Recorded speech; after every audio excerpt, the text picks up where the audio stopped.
ఇక BJP senior నేత అమిత్ షా మీడియాతో మాట్లాడుతున్నారు. లైవ్ లో చూద్దాం.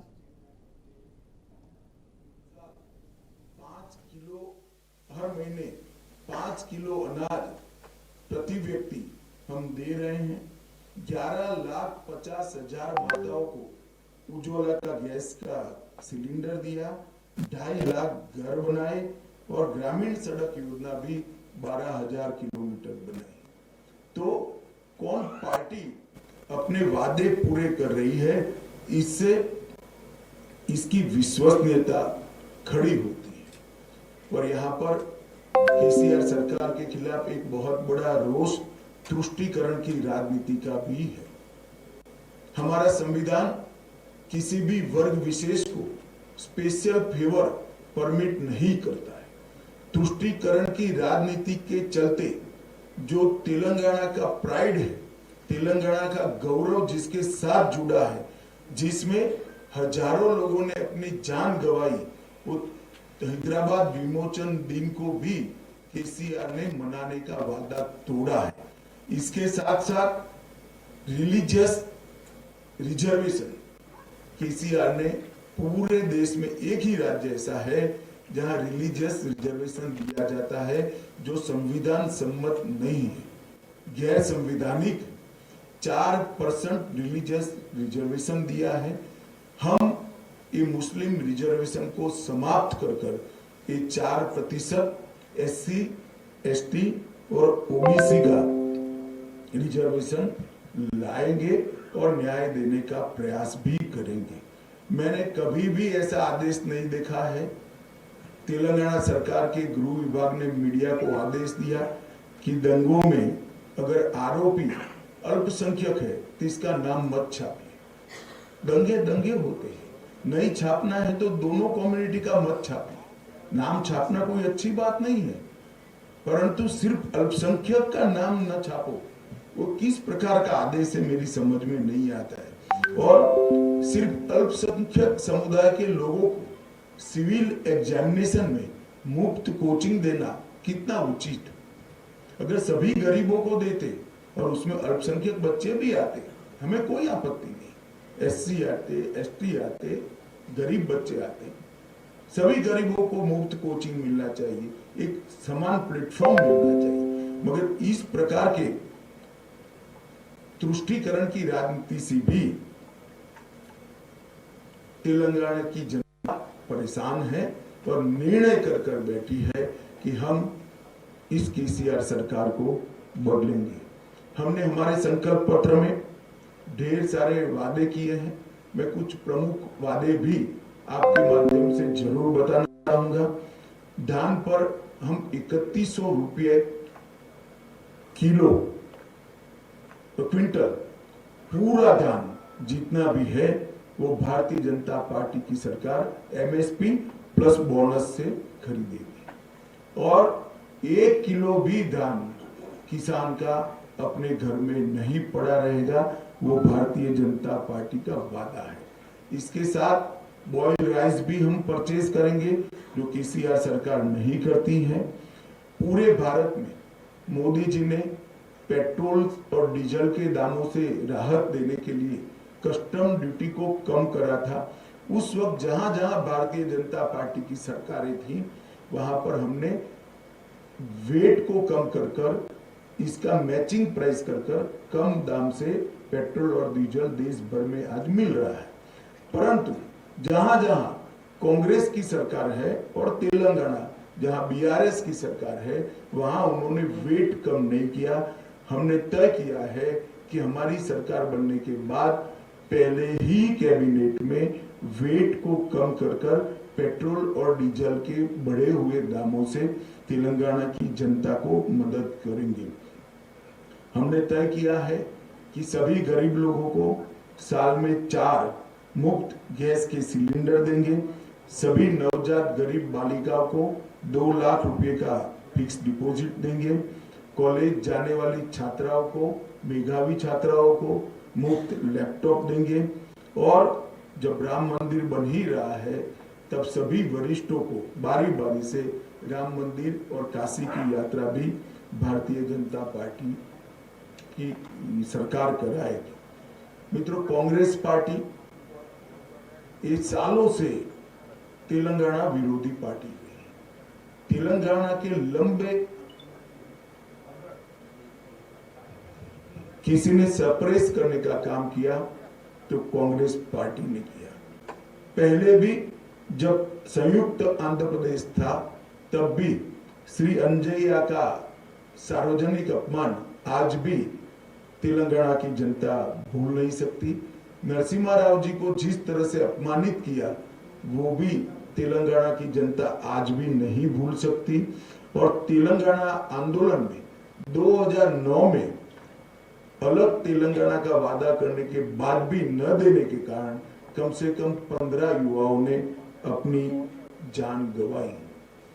जब तेलंगाना की जनता बीआरएस को, टीआरएस को बदलना चाहती है, मैं तेलंगाना की जनता को स्पष्ट रूप से बताना चाहता हूं कि आप ओवैसी को वोट दोगे तो भी वो बीआरएस के पास जाने वाला है, आप कांग्रेस को वोट दोगे तो भी वो केसीआर के साथ जाना है। ये ट्रैक रिकॉर्ड है।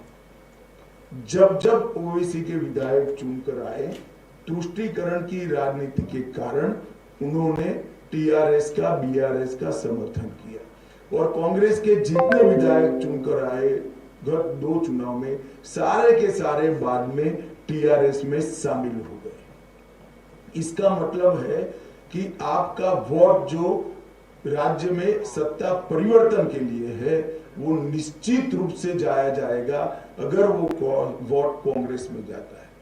अगर यहां परिवर्तन करना है तो मोदी जी के नेतृत्व में केवल और केवल भारतीय जनता पार्टी ही परिवर्तन कर सकती है और कोई पार्टी नहीं कर सकती। और ये तीनों पार्टियों के बीच में एक और साम्यता है, परिवारवाद की। ये 2G, 3G और 4G पार्टियां हैं।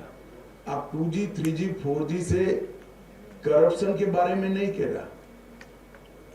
केसीआर की पार्टी 2G पार्टी, केसीआर और केटीआर। ओवैसी की पार्टी 3G पार्टी, 3 पीढ़ियों से परिवार में ही नेतृत्व रहा है। और कांग्रेस पार्टी 4G पार्टी है, जवाहरलाल नेहरू, इंदिरा गांधी, राजीव गांधी और अब राहुल गांधी। यहां मेरिट्स की कोई जगह नहीं है, लोकतांत्रिक मूल्यों की कोई जगह नहीं है। ये तीनों परिवारवादी पार्टियां हैं। इसलिए चुनाव के पहले अलग अलग कपड़े, अलग अलग चोले, अलग अलग नारे लेकर आते हैं। चुनाव के बाद सब एक दूसरे के साथ इकट्ठा हो जाते हैं। तो केसीआर को बदलने के लिए वोट चाहे ओवैसी की पार्टी को दीजिए, चाहे कांग्रेस को पार्टी को दीजिए, वो जाना अंततोगत्वा केसीआर की पार्टी में है।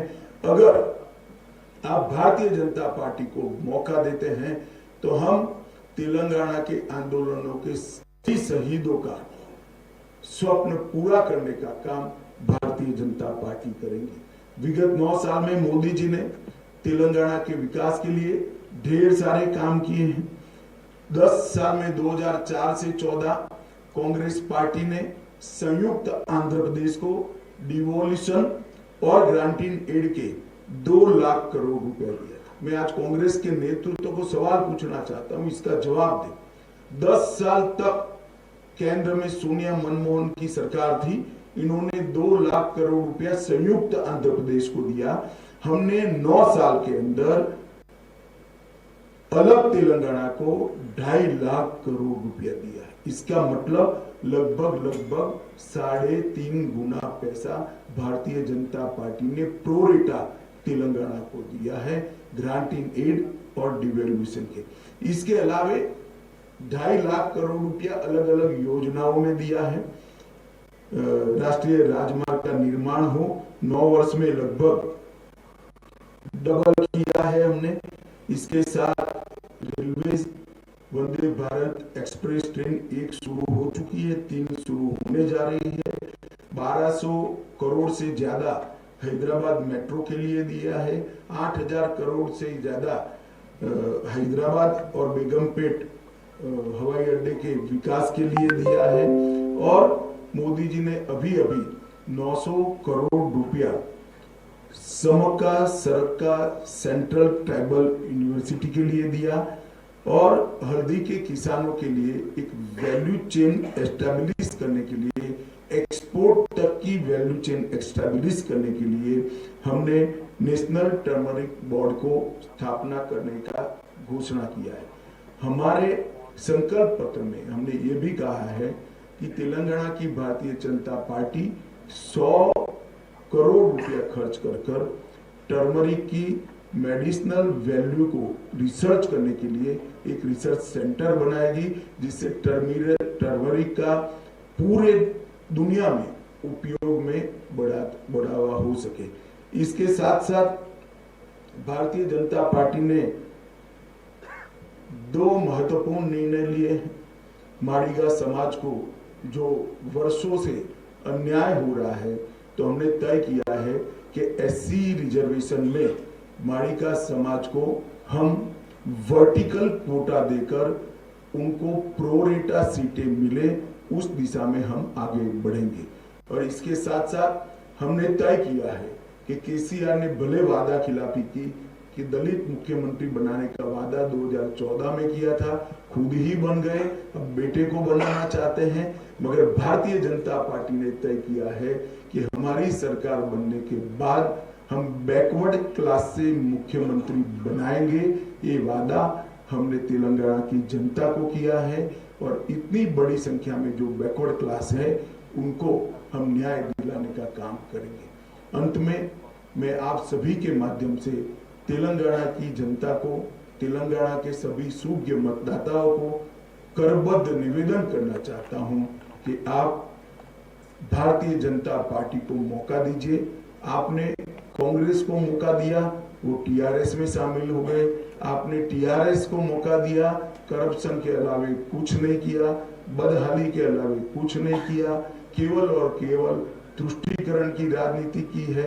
अब भारतीय जनता पार्टी को मौका दीजिए। मोदी जी के नेतृत्व में हम डबल इंजन सरकार बनाकर तेलंगाना की रचना के लिए जिन युवाओं ने अपना बलिदान दिया है, उनके स्वप्नों को पूरा करने का काम करेंगे। ये अपील मैं आज इस प्रेस वार्ता के माध्यम से तेलंगाना की जनता से करना चाहता हूं। धन्यवाद। कोई बताता जाए, बताओ, माइक के बगैर बताओ, दे दो भैया, बोलो तुम।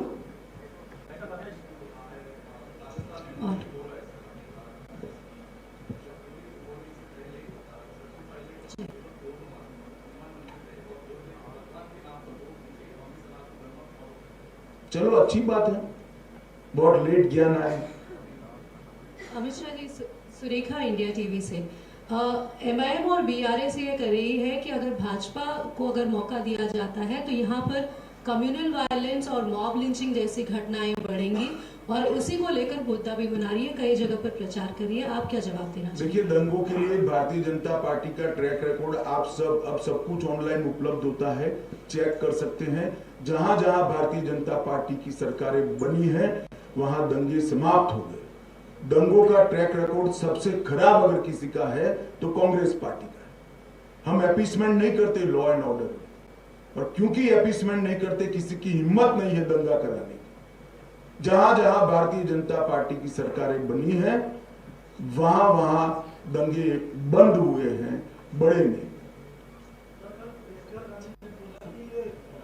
जो भी वोट आप मोदी को देंगे वो फाइनली जाएगा बीआरएस के पास। जैसा आप कांग्रेस के ऊपर आरोप लगा रहे, सेम वही बात उन्होंने भी बोली कि कोई सवाल ही नहीं खड़ा होता। मैं सार्वजनिक रूप से स्पष्ट करना चाहता हूं, भारतीय जनता पार्टी और बीआरएस से कभी सैद्धांतिक रूप से समझौता नहीं हो सकता, ना पॉलिटिकल अलायंस हो सकता है, ना टैक्टिकल अलायंस हो सकता है। Sir, this is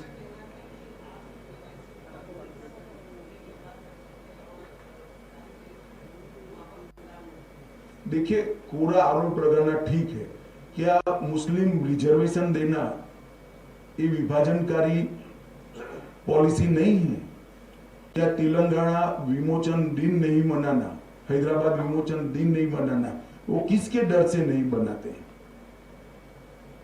हमारे एक तो उदाहरण दीजिए, क्या विभाजनकारी पॉलिसी है हमारी? तेलंगाना में बहुत भ्रष्टाचार करा आप बोल रहे हैं, अभी तक एक्शन नहीं ले रहे हैं। बीआरएस को प्रोटेक्ट बीजेपी कर रहे हैं, कांग्रेस प्रचार करके जा रहे हैं, कैसा देख रहे हैं? देखिए, जो जो भारत सरकार के डोमेन में है वो सारी जांच प्रक्रिया में है, मगर चुनाव के कैलेंडर के हिसाब से जांच नहीं चल सकती।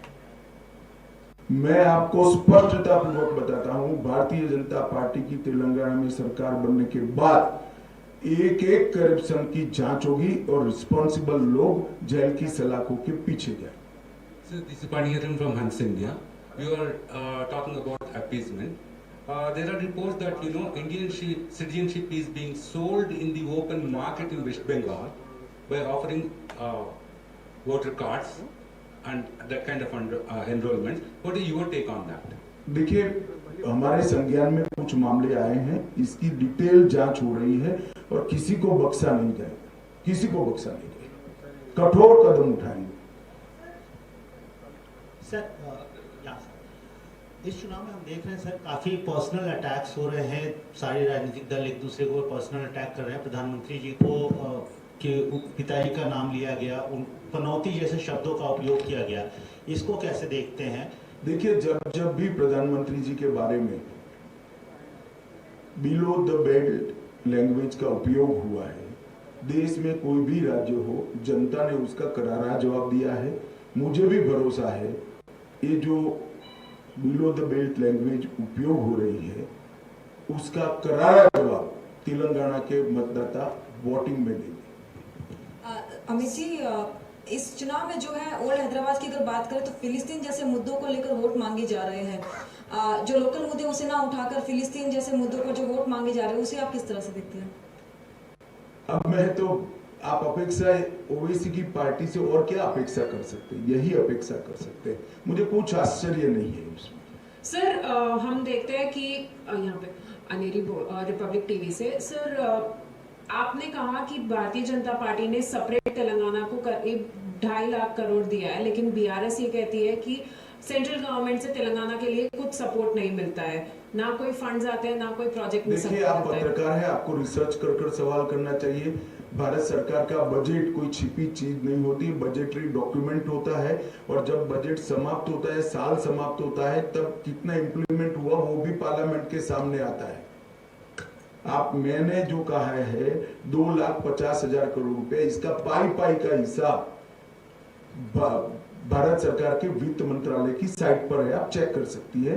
और प्लीज बाद में एक कार्यक्रम करना कि केसीआर कितना झूठ बोल रहे हैं। सर, आपने मडिका आरक्षण की बात की, सर उसका आगे रास्ता क्या होगा? कमेटी कब तक बनेगी, कैसे रहेगा ये प्रोसेस? मैं स्पष्ट